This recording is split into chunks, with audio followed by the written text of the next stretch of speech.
Di masa kampanye Pilpres 2024 yang lalu, kubu Capres Anies Baswedan mengadakan satu format kampanye dialogis, yang tak pernah ada di Pilpres-Pilpres sebelumnya, yaitu Desak Anies. Banyak sekali peminatnya. Madu, salah satu obat paling mujarab, insya Allah. Sedia madu ternak dan madu hutan.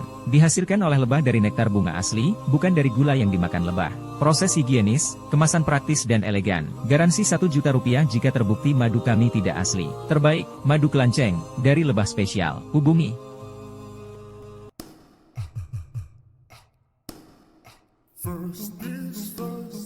Jadi, Desak Anies itu juga salah satu program yang kita memberikan ruang untuk orang bertanya apa saja.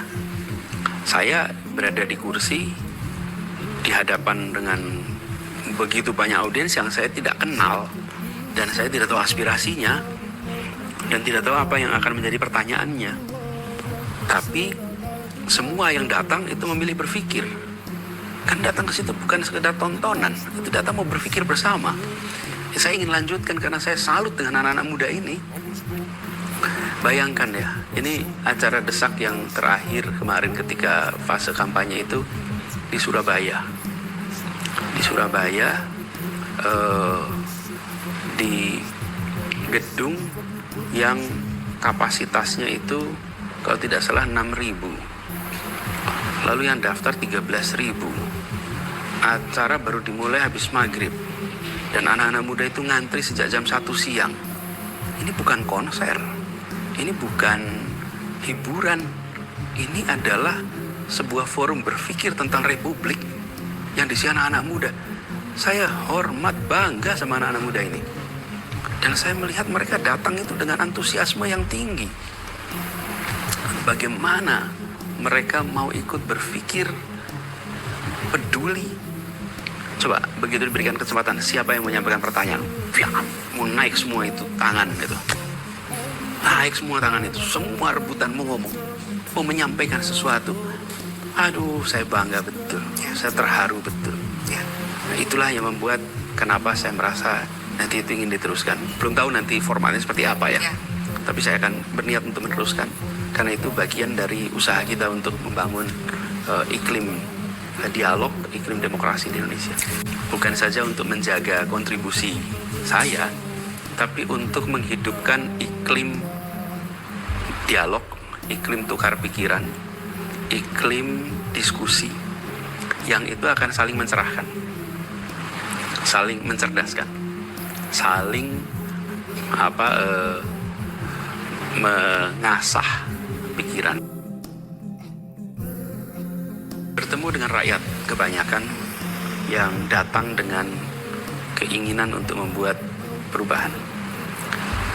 2023 adalah tahun terbanyak saya berjabat tangan dalam sejarah hidup saya dimanapun, dan tidak ada jabat tangan yang basa-basi. Semua jabat tangan itu jabat tangan dengan sepenuh hati. Dua tangan, satu tangan, pelukan, kemudian antusiasme. Itu semua jujur, itu semua bahasa badan, bahasa gestur atas keinginan untuk adanya perubahan, dan itu yang sangat mengesankan.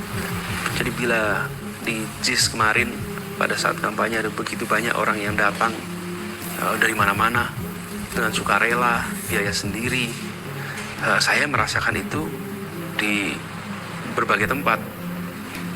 Kalau menurut catatan lebih dari 130 kota kabupaten yang kami jalani selama proses ini, dan itu saya temukan di semua tempat.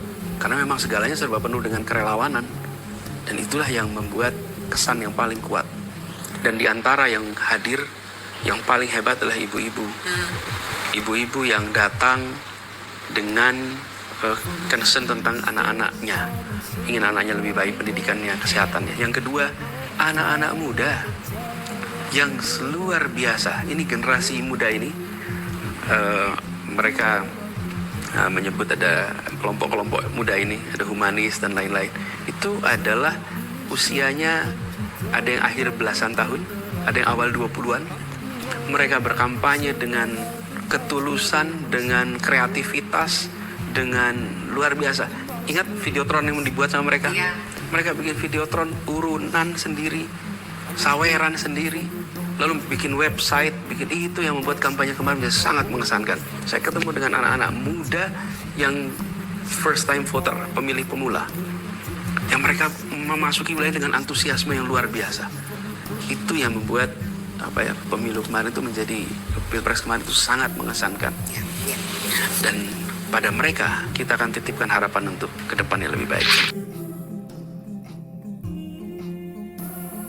Peran dan lain-lain belum tahu saya. Tapi begini, saya ingat seorang sastrawan dari Rusia namanya Stanislavski. Stanislavski itu memberikan sebuah prinsip lah di dalam teater, di dalam perhelatan yang menurut saya menarik. Dia bilang gini, jangan fokus pada peran, fokuslah pada orangnya, pada aktornya. Maksudnya apa? Gini, ada orang yang ketika dia diperankan sebagai X, maka dia nampak luar biasa hebat. Tapi ketika dia berganti peran, itu jadi biasa aja. Misalnya nih, dia diperankan menjadi panglima, menjadi raja dalam sebuah film atau dalam sebuah teater, buat dia kelihatan hebat. Tapi ketika orang yang sama diganti peran jadi pedagang atau jadi dia menjadi siapapun lah, menjadi biasa-biasa aja. Tapi ada orang yang perannya sebagai raja nampak hebat, diganti perannya menjadi orang biasa juga hebat, dia suruh main peran apapun juga itu hebat. Nah, itu kekuatannya pada orangnya. Kalau yang sebelumnya kekuatannya ada pada perannya. Nah, saya mengatakan ini sudah bertahun-tahun. Kita semua harus selalu berusaha bahwa kekuatannya ada pada orangnya. Perannya bisa gonta-ganti, tapi di peran apapun nampak berdampak.